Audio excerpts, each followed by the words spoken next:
This video is brought to you by the University Writing Center, a unit of the Department of Rhetoric and Writing at the University of Texas at Austin. You can contact us at uwc.utexas.edu.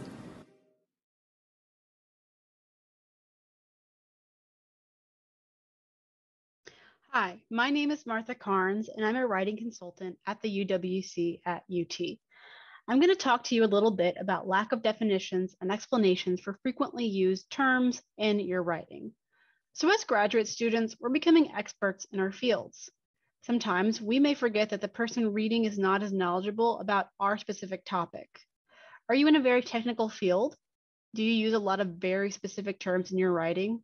You may not do any of that, but you may use a term in a new way that's different to your field. It's a good strategy for us to define and explain the important terms in our work so we don't confuse our audience. So these are some things that you should consider when you're writing and when you're using these terminologies.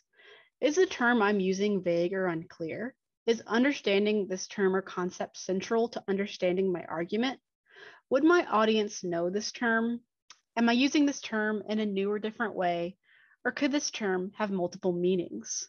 All of these things could make our writing a little bit unclear if we're not defining our terms very clearly. So here's an example of a sentence that we could maybe improve upon. So I'll read it out loud. Recently, racial literacy theorists have argued that tensions can be productive sites to develop tools for identifying race and confronting racism.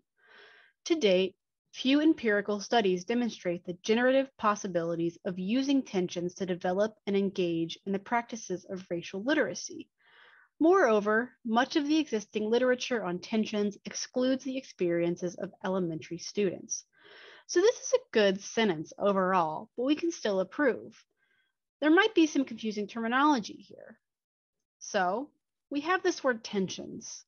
It's a little vague and unclear what it means. While we may know what the word tensions means, it's not entirely clear what the author is referring to here. It could mean a number of different things: tensions between students, mental tensions, emotional tensions, tensions in conversations, or something else entirely.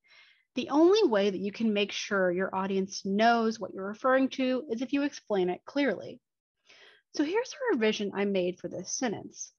It's mostly the same. I added an extra sentence here that could explain what tensions means. So after the first sentence, I added this. Tensions occur when students from different cultural backgrounds come into conflict based on information presented in class, causing a shared stress between students. Now, this might not be what the author really intended with this sentence, but in this revision, we can see that there's a definition of tensions here. So a tension occurs when this specific thing happens and it results in this other specific thing here. In this revision, we know what a tension is and what the research on it might entail. Hopefully, this example and this revision can help you define your terms too, so your writing can be crystal clear.